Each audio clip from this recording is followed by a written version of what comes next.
It's the end of the year, a time for eggnog, the giving of gifts, families gathered around the fire, and report cards. I'm Professor Snazzy, and class is in session. That's a metaphorical apple. We are going to take a critical look at Apple's 2022 by testing 8 categories, subjects in Apple's product stack.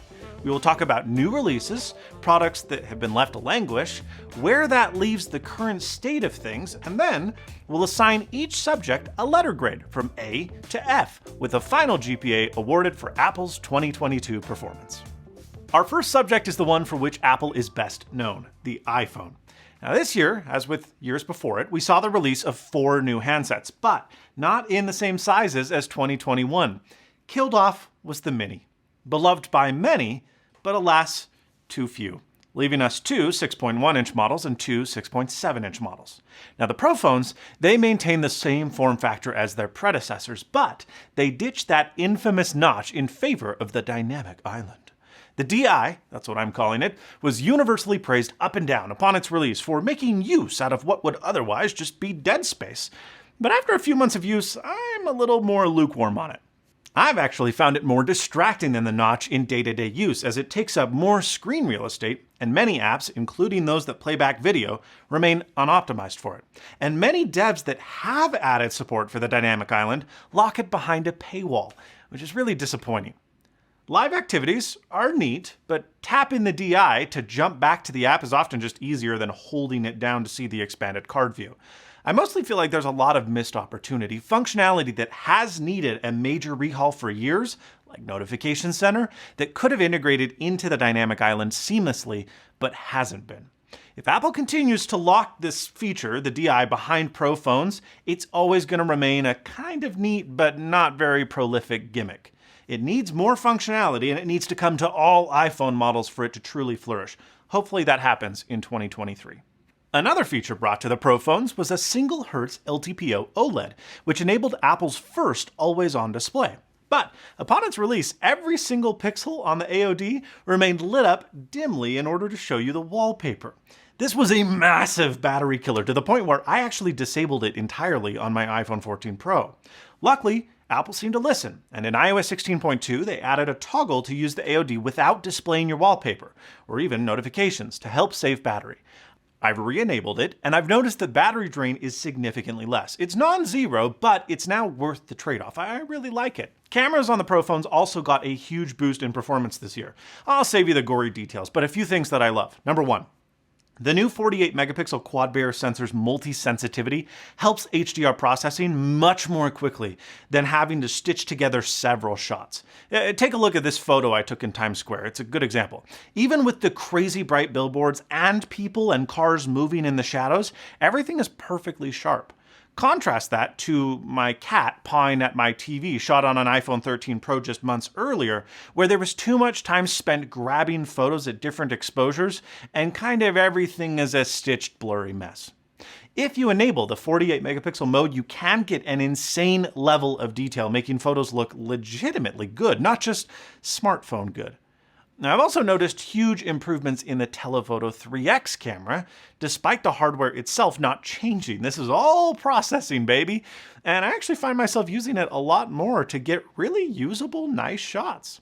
Now, everything I've talked about up until this point, this is strictly on the Pro iPhones. There's really only one headlining feature that makes its way to the lower-end phones, and that's satellite connectivity.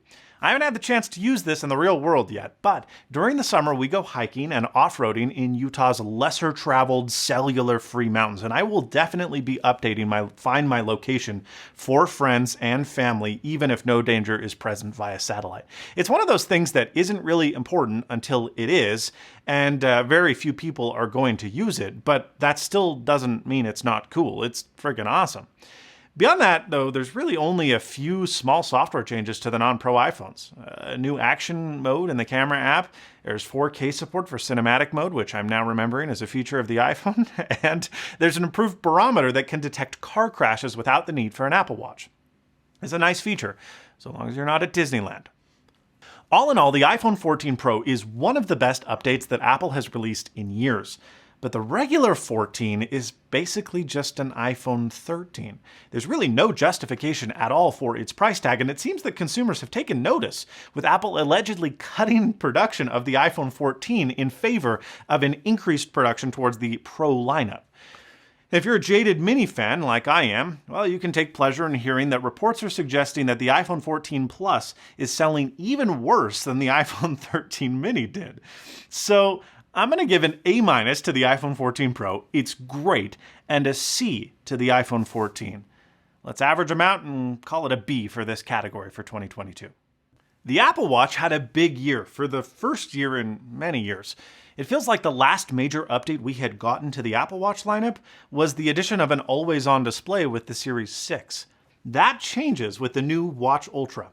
Look, I bought an Apple Watch Ultra and it wasn't for me. I returned it. But I'm not really a big Apple Watch guy in general. I wear one a couple times per week and when working out, and that's about it. The Ultra didn't convert me away from traditional watches, and that's okay. That doesn't mean that it's bad. In fact, there were several redeeming aspects of the Ultra that I preferred over any other Apple Watch. The screen, for starters, is awesome. Touch surfaces are at their best when they're flat, and ditching pretty curved glass for a functional glass is nice. Additionally, the display on the Ultra is incredible. Even in direct sunlight, its 2000 nits produces text that is crazy vibrant and readable no matter the conditions, and that is not true with lesser models.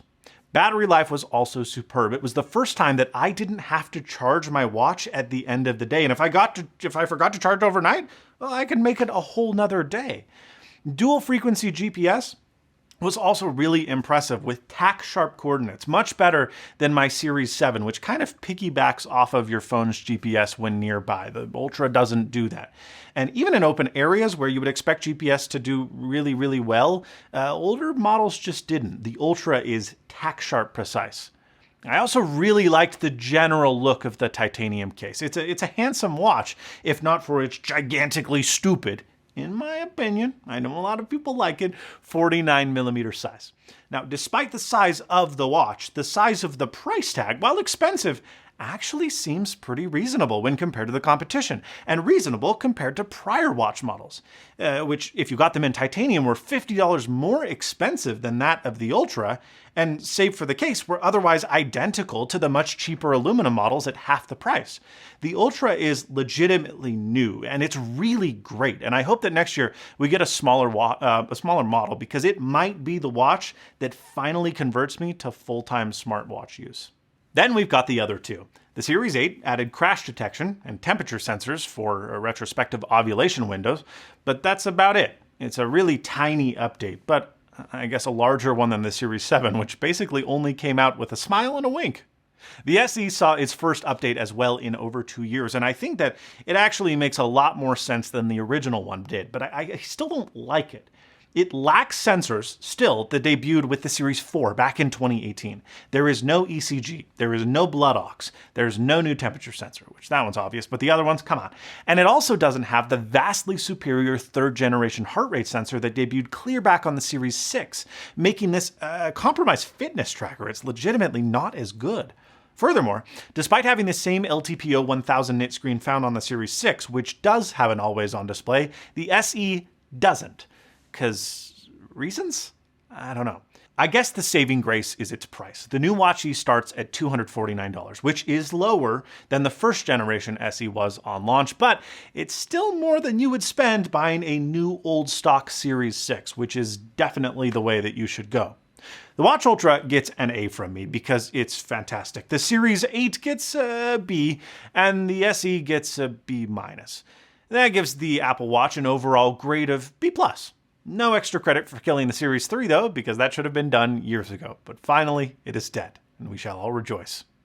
Let's talk about the iPad briefly. If you've seen my recent video about the iPad, you know where this is headed. I actually liked the 10th gen iPad. I'm in the minority. I thought the refresh design was nice, the overall hardware was great, and the new Folio keyboard, albeit expensive, was a rather good accessory.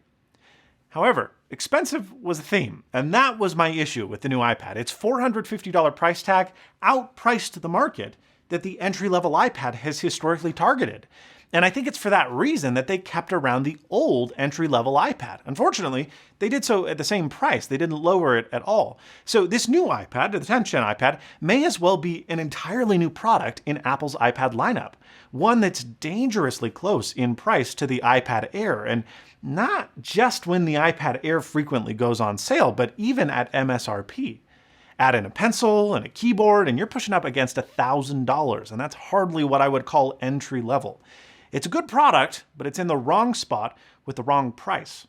Speaking of wrong spot, the iPad Pro put the front-facing camera in the wrong spot. It remained in its old location, instead of moving to the landscape orientation, where it should be, and where the new, cheaper iPad put it. The cheaper iPad also got a keyboard with a function row. That's a Pro feature that's not available on the new iPad Pros. All we got was a jump from M1 to M2. Oh, and pencil hover. That's it. Furthermore, the 11-inch iPad still doesn't have a mini LED screen. The camera system remains the same. It's just a really low-effort refresh for a form factor that's approaching 5 years old. Speaking of old, the Air is not, having been updated in March of this year. But I bet you forgot about that, because all that was added was an M1 chip. Now, despite the small update, I think it's fine for this particular product, and it makes that 11-inch iPad Pro even more irrelevant unless you cannot stand to look at a 60 Hz display. The Mini was updated last year and likely won't be updated next year either. The Air also has the tendency to go 2 years between updates as well, so don't expect much in 2023. This was the iPad year. So, it's grading time. The 10th gen iPad would get an A- if not for the stupid price tag, so it gets a B. The Air refresh is small, but remains a good value, so it gets a B. And the ultra-low effort, feature-incomplete iPad Pro gets a D. Now, you know what? It gets an F. Overall, we are at a C+. Really lousy work on the iPad this year, Apple. I'm disappointed. All right, students, it's time for the Mac. 2022 has been a weird year for Apple's computer lineup, because it's the first time since 2007 that there hasn't been new Mac hardware released from September to December. 15 years it's been. This year saw the release of just 3 new Macs: Mac Studio, M2 MacBook Air, and he who shall not be named, but more on that one momentarily. The Mac Studio was kind of a big deal. It's the first novel desktop computer released since the Mac Mini was introduced in 2005. So understandably, expectations were high. And when it launched in March of this year, I think it met those expectations. It remains the only machine with an M1 Ultra in Apple's lineup, which for its compute is screaming fast and exceeds pretty much the workloads of all but Apple's most demanding customers. And at 4K, you're paying for it. But the Studio also offers half the horsepower with an M1 Max at the entry level. At 1 George Washington shy of 2K, you can ditch a screen and a keyboard for a machine with the same storage, compute, and memory as a $3,100 MacBook Pro. I think it's quite a good value. The case is small, but it's large enough to sufficiently cool the silicon it houses. It comes standard with 10 gig networking and 4 Thunderbolt 4 ports, and it can run up to 4 6K displays. It's a fantastic little computer. It's almost the perfect desktop computer. We've been using one to edit our videos since it launched, and it has been bulletproof. It joins the 24-inch iMac and the oldest Apple Silicon computer still for sale, the Mac Mini, on the desktop side. So, I guess we need to move on to laptops. This year saw the release of Apple's second-generation Apple Silicon chip, the M2. It debuted in June at WWDC inside of a fully redesigned MacBook Air. Now, the new laptop did away with the tapered design. It adopted the notch found in the MacBook Pros as part of its marginally brighter display, and, well, that's kind of it. You may recall from my review that I was a bit lukewarm on this machine. I said the following: the M2 MacBook Air is shiny, and it is new, and it is not a bad computer. In fact, it's a really, really great computer, one that I'm sure any owner could love. But it is sandwiched in between 2 of the best laptops ever made, both that offer an insane value that the M2 MacBook Air simply can't match. And for that reason alone, I can't recommend it to almost anyone.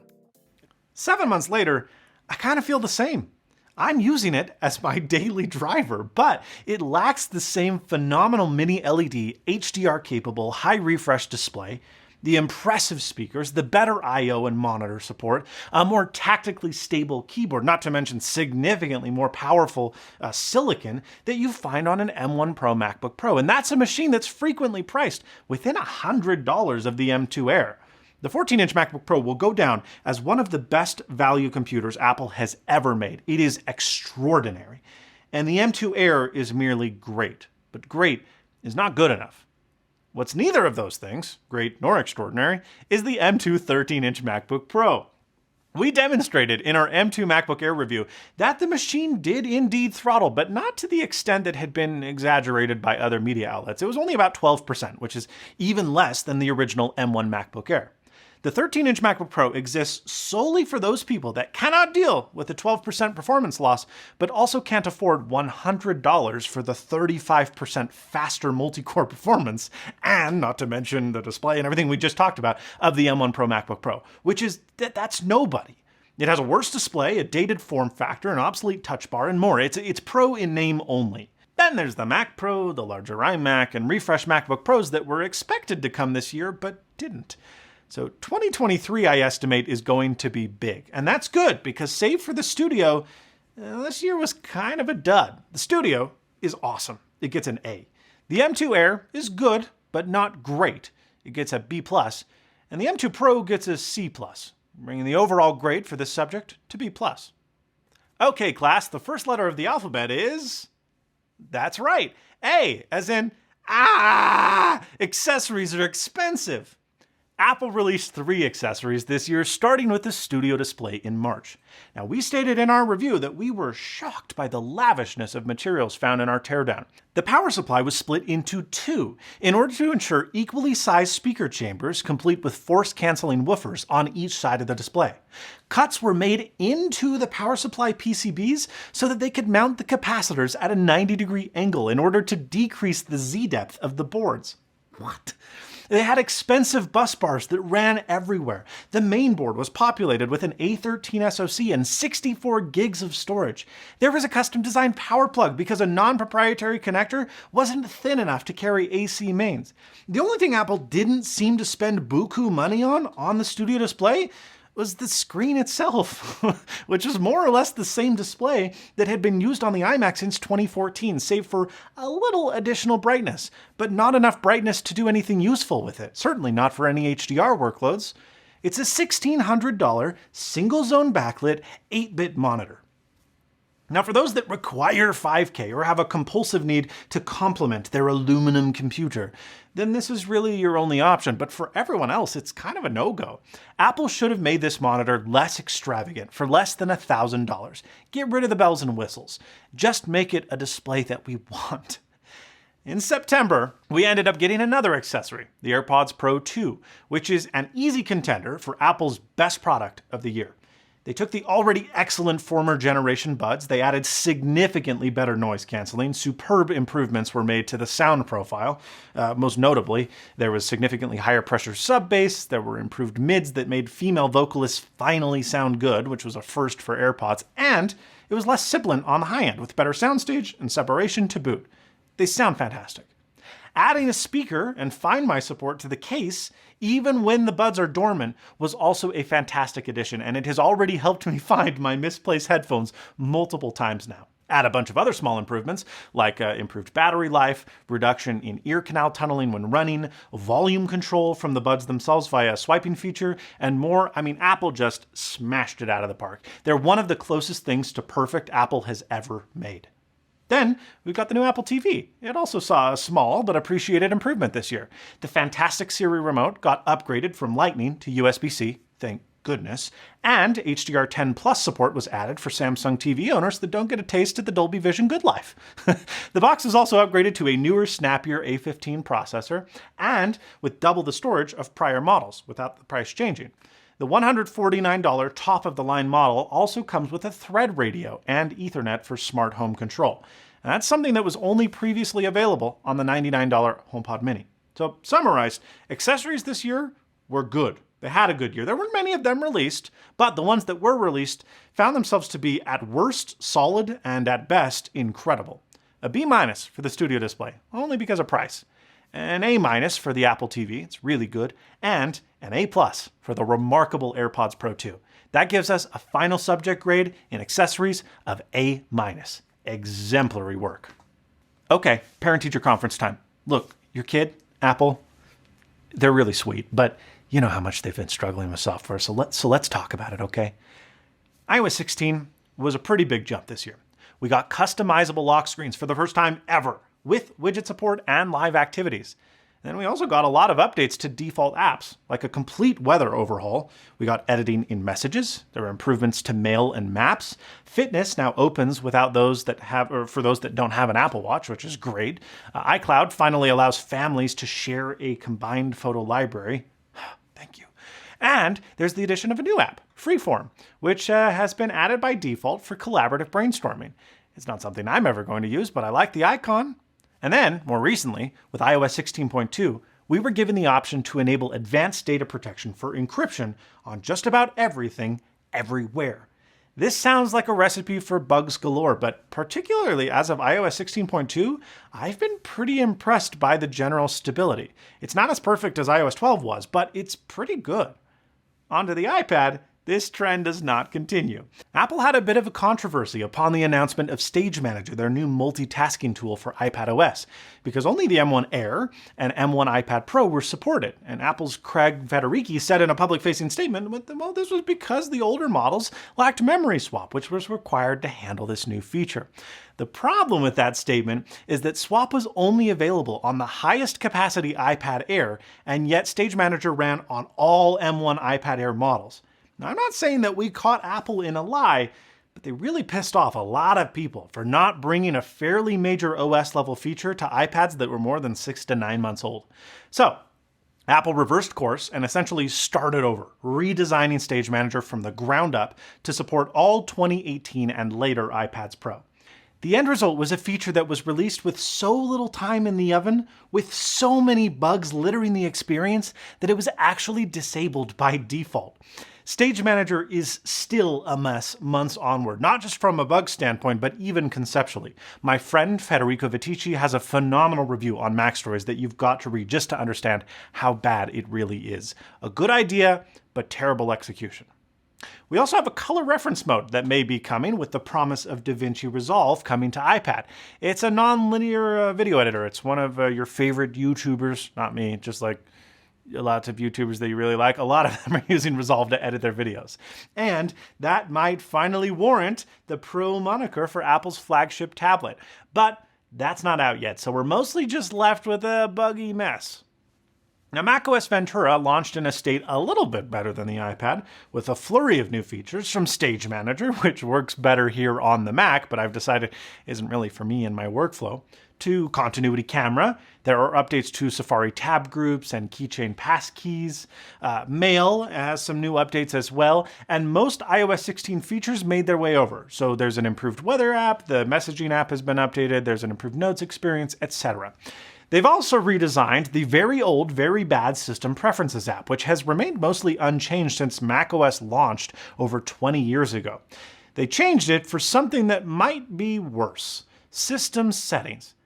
I hate this app. It's designed just like the iPad Settings app, which isn't really a very good app either. And additionally, this is on a display without a touchscreen, using a window that cannot be resized, with menu items that are ordered nonsensically, with the actual settings being buried 3 to 4 layers deep on a desktop display. It's an app that ignores Apple's own human interface guidelines. They're using a bunch of elements that are said to only be intended for touch on a device that does not have a touchscreen. It is an app that convolutes the privacy and security tab even worse than the prior version of this app, which I didn't think could even get worse. I didn't think it was possible. It's awful. And important features like sorting Wi-Fi networks by priority are just entirely removed. They're missing. At least they added back the network locations after we all revolted. That was gone initially too.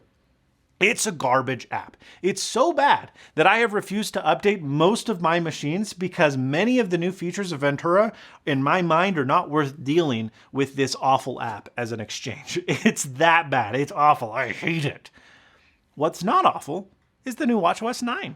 which actually got a bunch of really great updates. In addition to several new faces, Sleep Stages introduces REM tracking. The Medications app is brand new and tells you what to take and when.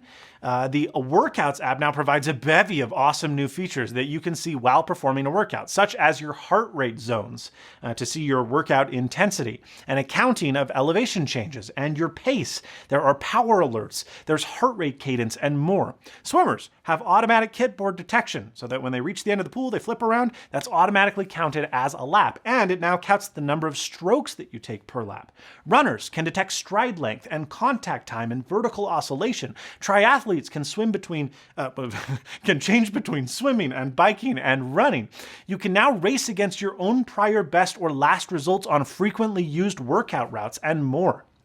Notifications have also been redesigned to interrupt you less when using the watch. The compass brings waypoints and backtracks to all watches running watchOS 9, not just the Ultra where Apple advertised this thing out the wazoo. You've now got AFib history, so those that are diagnosed with arrhythmia can track that and more. It is excellent, a feature-rich update and one of Apple's best in years for the watch. iOS 16 is pretty good. It's great, but it's not perfect, so I'm going to give it an A-. iPadOS is a disaster, and it gets a C-. macOS Ventura is fine. There's not that many new features in that system settings app. I'll give it a B. And watchOS is the best of the rest, A. That gives us a subject grade of B for software. Last, we get to services, the category that keeps making Apple unfathomable amounts of money in exchange for seemingly nothing. Just kidding. Snark aside, we did get some very good updates to services this year. As mentioned previously, end-to-end encryption tightens up security to the max for everything in iCloud. Now, this isn't enabled by default because there is no way to recover data if you're a dum-dum and forget your access credentials, so Apple leaves it off by default, but it is an excellent addition. Apple Music continues to increase its lossless music catalog, maintaining the title as the least expensive lossless streaming service. It's great, an incredible value. And it's recently added a fun new feature called karaoke mode, which is silly, but it's actually a lot of fun. And it's also not bad for listening to music without vocals that would otherwise distract you while you're working or script writing. I like it. Wallet also got a number of upgrades, amongst which Apple HomeKey for passive door entry, the sharing of hotel, office, and vehicle keys through iMessage. Tap to Pay on iPhone now allows the sending and receiving of funds without an external card reader, and Apple Pay Later gives people the ability to use credit without interest on certain purchases. Be careful with that. Apple Fitness Plus is now accessible without an Apple Watch and in more places, including third-party TVs, which is great. And Apple TV Plus is really starting to develop a superb catalog. From Ted Lasso to Severance, from Tehran to Mythic Quest, there's a pretty heavy and now healthy content library of shows that are rather diverse, and they're all pretty good. And with more original movies like Spirit, Emancipation, and Luck joining the service, it's not just TV anymore. The subscription is now even starting to include some limited-time third-party content. I watched Anchorman on TV Plus the other night. For the money, it's one of the best values out there in streaming, and the catalog is now big enough that it doesn't feel like an, okay, I finished everything, what's next, service anymore. There's enough stuff. Unfortunately, all of these services got a slight bump in price, but they still remain a pretty good value despite that, with the exception of Apple News, which is still an ad-ridden hellscape that I can't believe anyone, including myself, pays for. I get it with Apple One, but I hate it. And that brings me to the uncomfortable part of services, the area where Apple makes the most money, baby, the App Store! There are some changes potentially coming to the App Store next year, and I'm going to talk about them in a future video because Apple continues to hold a strong kind of grip on this despite surmounting antitrust concerns over their 30% cut. And developer relations have been strained to the max as a result of that. But beyond that, they've even slipped more into shameless advertising on the App Store, and that's where I really have a problem. There is now sponsored content in the Today page. Display ads pop up on app pages themselves, which is super annoying, and developers can't control what is displayed on their app page. They push sponsored News Plus articles in the Weather app now. There are reports of testing ad injection into Apple Maps and more. It has been a long-standing idea that Apple's premium product price was the result of not succumbing to crap like this. This is the wrong direction to go in. The revenue Apple is gaining from this is minuscule compared to the eroding trust of their massive user base in their pursuit of nickels and dimes. They need to be careful. And leaked memos have shown that Apple itself is trying to use terms like audience refinement instead of targeting, and platform instead of algorithm for their own employees. But let's call a spade a spade. This is abject wealth accumulation at any cost. So, services on the whole are improved this year. I'd give the category a B+, but ads, data mining, and short-term profit seeking knock the subject grade all the way down to a C+. It's disappointing. We've reached the end here, and if we tabulate all of the grades together, that gives us a total GPA of 3.0. That's a B. Not bad, Apple. So, what do you think about the grades that I've given? Was I too harsh on Apple? Was I too easy on Apple? What grades would you have given? Let me know your thoughts in the comments down below. But thanks for a great year, and I can't wait to see what 2023 brings. Class dismissed. Oh, and stay snazzy.